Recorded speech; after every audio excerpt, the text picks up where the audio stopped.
Next, please welcome Vannessa Campfield. The title is Let's Stop Wasting Cheese. Amen. Welcome. What is the first thing you think of when I mention Idaho? Most people, understandably, think of potatoes because that's what we're known for, right?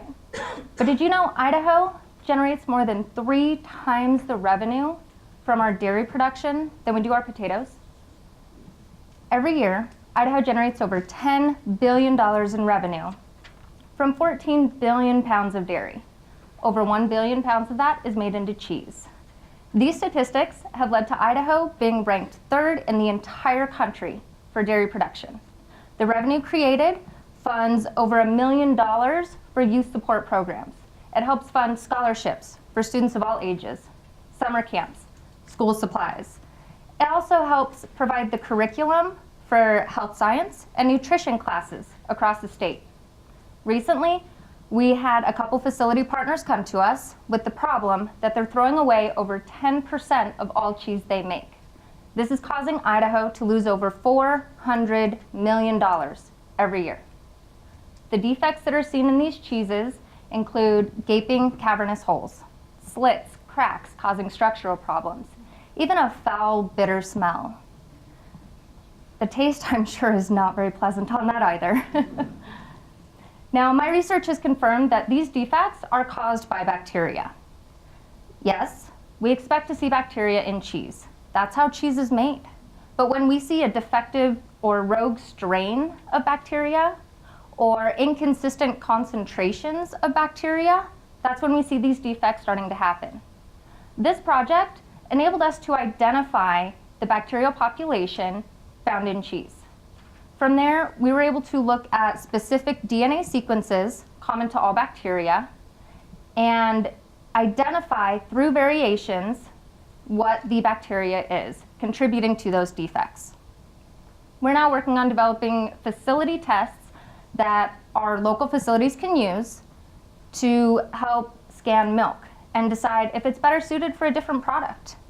They can look at cheese samples during the cheese making process and evaluate if they need to modify their recipe in order to help produce a good quality product. The bottom line is that we're creating less waste.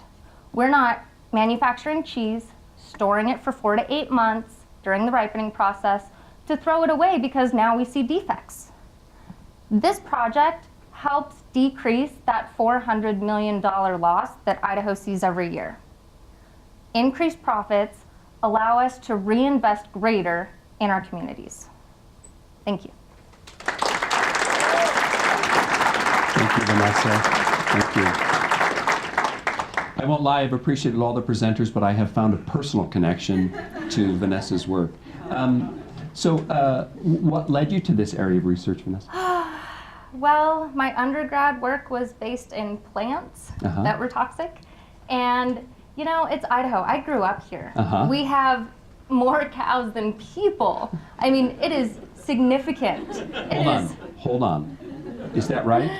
We have more cows than people? No. Average. I really wanted it to be right. I guess that depends what location you're at. Okay, I see. In our dairy belt, around the Garden Valley, Treasure Valley areas, we do have more cows than people. All right, well, let's hope they don't turn on us, so. Okay. That's where hamburgers come from. We're fine. Exactly. And was there any kind of aha moment for you in this process, working on this material? Not really. It's been pretty strenuous. Pretty. Yes. It's a slow march to the end. Yeah. Yeah. Well done. And so, what do you do to get away from? It sounds odd, but I would never say this, but to get away from cheese. To get away from cheese. Yeah. You know, there's snowboarding, fishing, things like that, camping. Yes. Well done. Thank you so much, Vannessa. Well done.